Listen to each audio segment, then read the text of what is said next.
going further in the conference, one of the desserts awaiting us, because what can be more interesting and more hands-on approach than the research results and conclusions? So now we are going to talk about the research on media and information literacy in Latvia, both stakeholders, real activities performed, and also we are going to hear conclusions and recommendations for policymakers.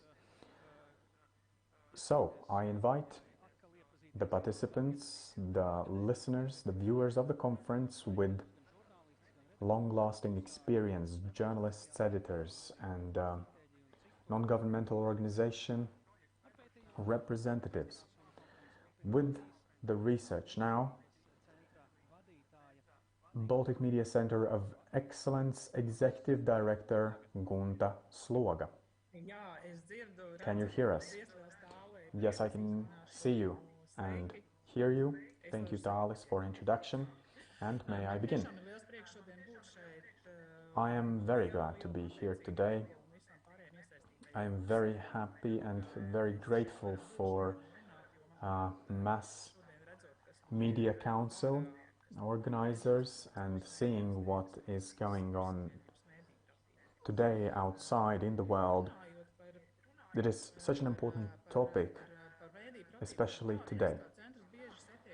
Well, media literacy and information literacy, in the center we see so many organizations when we face and other stakeholders. We need to understand who are the acting parties. And we conclude ourselves that it is difficult to answer these very basic questions. So we need to create the mapping ourselves to put on that map the ones who are actors in media literacy field, what they do. And this is why we conducted research, the stakeholders, activities, and development evaluation. And what we did, we looked at the European Commission definition of media and information literacy, which is very broad, looks at very sophisticated, where the individual, media literate individual, is involved in social and cultural events and environment of the society. So it's not very narrow term. And first we accumulated all kinds of regulatory acts and framework we have in place in Latvia. We attempted to understand who is involved in implementation of media literacy policy, and when we identified these most important actors and stakeholders, we surveyed them all. And we also conducted interviews. And what are our conclusions?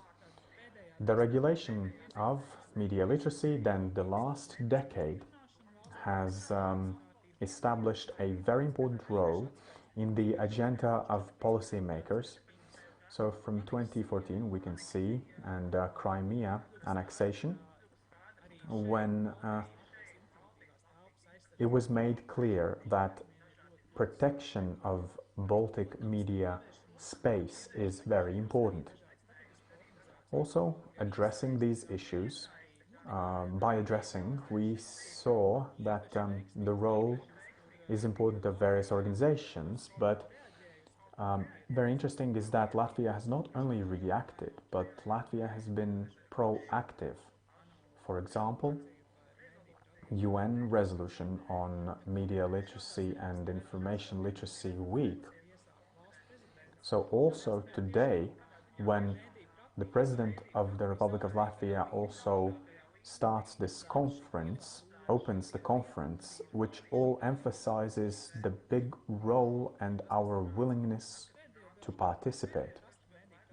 Over the last few years, we see that MIL is also one of the tools used against the hybrid threat in the context of the security of state. But what about the disadvantages? Is that The largest one is that media literacy is mentioned in so many various documents, but separately as an aspect from media, culture, or security. It is viewed, but there is not a comprehensive approach to it.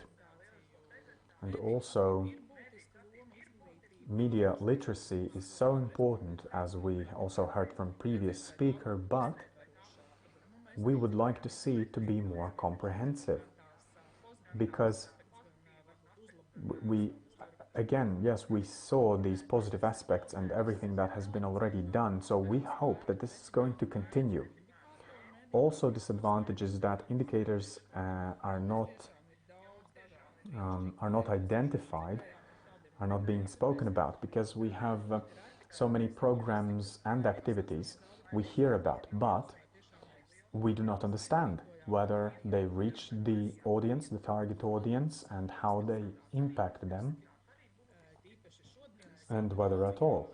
So, especially in today's situation, we don't see emergency or immediate tools for implementation of various measures.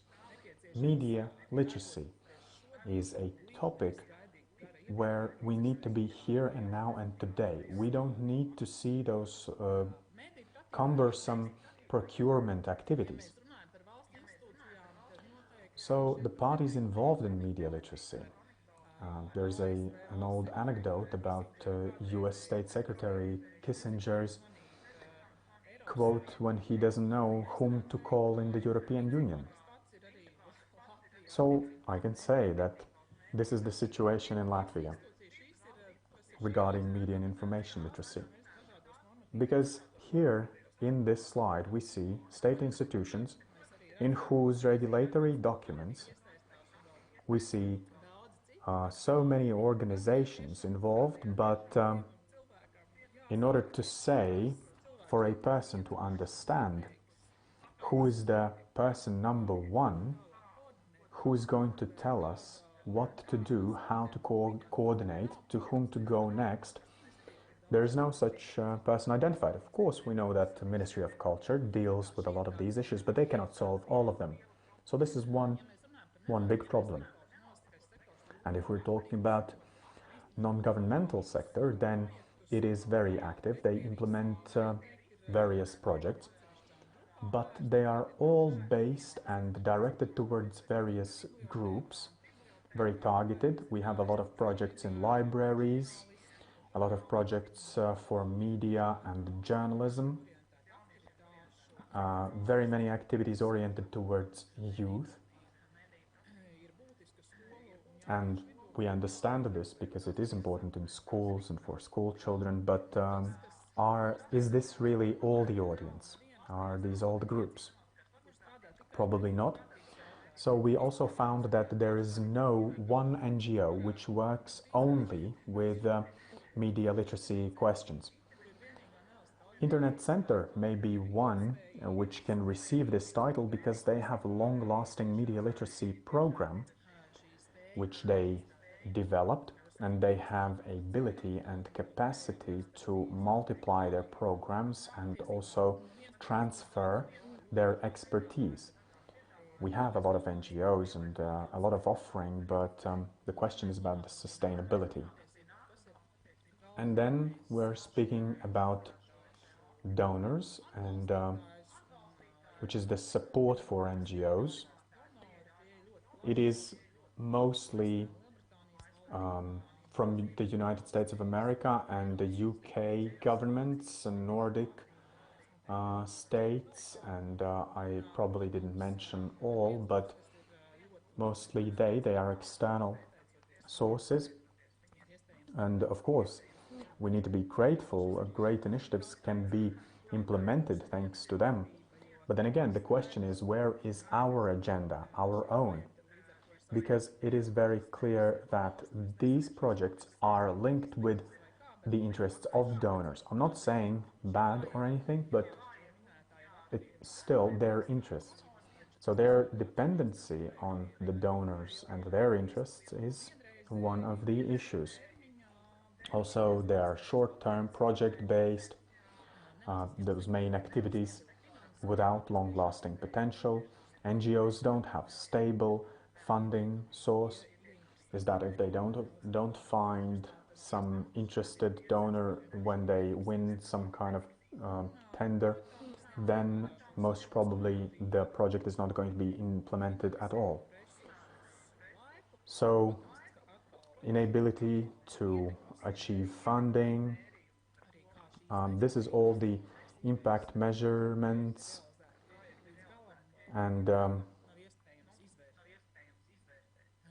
then we are not able to also assess this until the very end. Like we cannot directly say what is the result of it.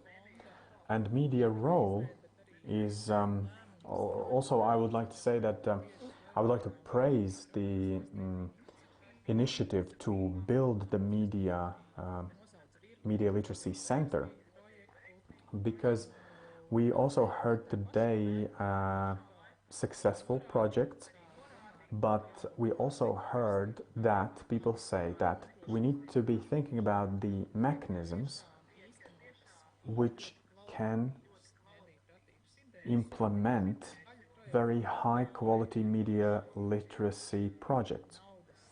Part of them is just, well, I will say very bluntly, just to take the funding. And oftentimes the journalists who implement, they are not even aware of what media literacy is, so this is a very formal approach we see.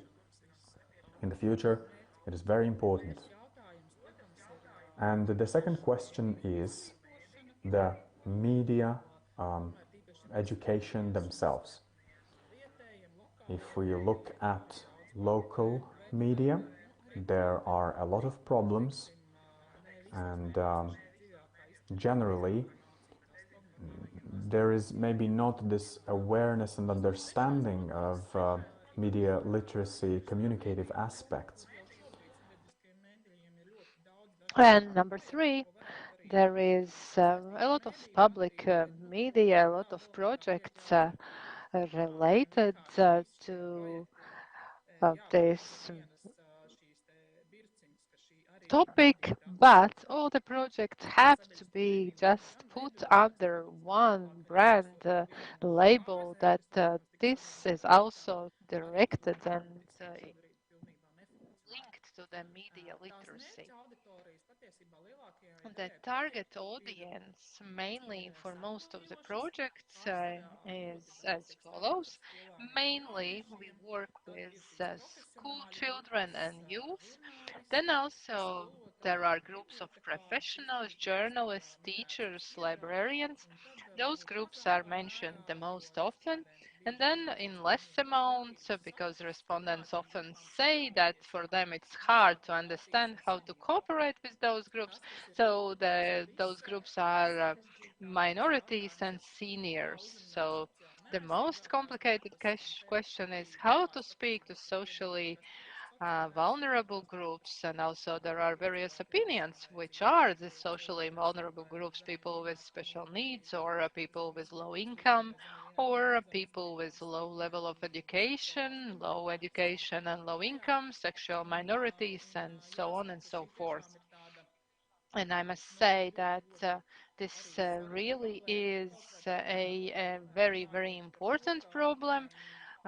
For example, talking about that how would people with special needs would access this methodology, projects, documents, if they are not delivered in the way accessible for them. So this is also a big issue.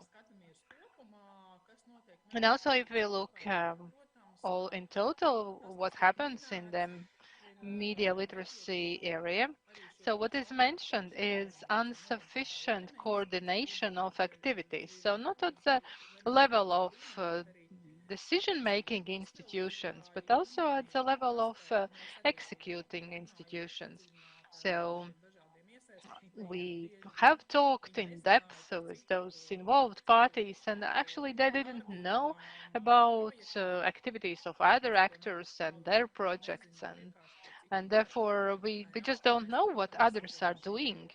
And the next one, of course, is what was mentioned already before, that there is not enough understanding about results that have to be achieved, and what we need is a closer cooperation between various institutions and involved parties. And I was also happy to hear from the Ministry of Culture, Agnes de Berg, that she has committed to renew it and reinforce it, because that was also outlined as a deficiency and problem. And also the NGO representatives outlined that there should be more state involvement and participation, because on the one hand it can be kind of used at a certain level, but when we come to the practical works, then it's in less amounts. If we talk about recommendations, we have come up with recommendations, and the state president, Mr. State President, also in his speech said about it, and also Mrs. Aurelia spoke about it, and we didn't even need to carry out a research to understand that this is a problem which we have to solve. And it is not only important, of course, to create a strategy, but also to implement it. So what we also need to define clearly what is the responsibility of all involved parties, who is responsible for what, and the state secretary can call this or that person. And also we need closer coordination between the persons involved in media literacy measures, and that would share exchange of methodologies and possible products, and simply we would know what the other side and party is doing, and we would avoid some parallel activities which unfortunately sometimes happen. Also the permanent and um, not ceasing state financing for the media literacy initiatives. I will we have already expressed it, and we have also spoken to the public representatives who have implemented the programs, and we heard that the amounts of money which is designed for this goal, they are kind of too minimum. They are even impossible to do anything. So there should be really state support and funding, because not only talking that has to be done, but also the real support. And also we have to, of course, measure the impact measurements. We have to know whether it works or not. And today we don't know it. And what is also essential is ability to adapt, because media literacy, luckily or unfortunately, is an area, even if we develop a specific methodology, we still need to adapt it and change it all the time, because new threats tend and keep coming up all the time, and also new ways how the public is disinformed.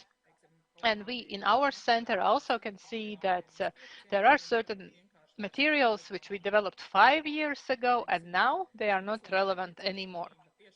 So all the time there is a need to be prepared for changes, and also in the area of education this is very, very essential.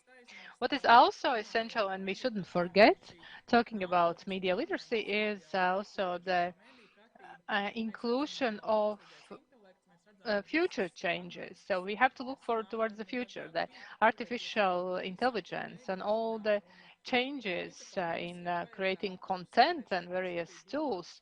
So basically now we should be sitting and thinking about challenges to tomorrow and day after tomorrow, because the tools we develop and work well now will not be good and fitted later. So we have to be in readiness to be ready to react and be proactive.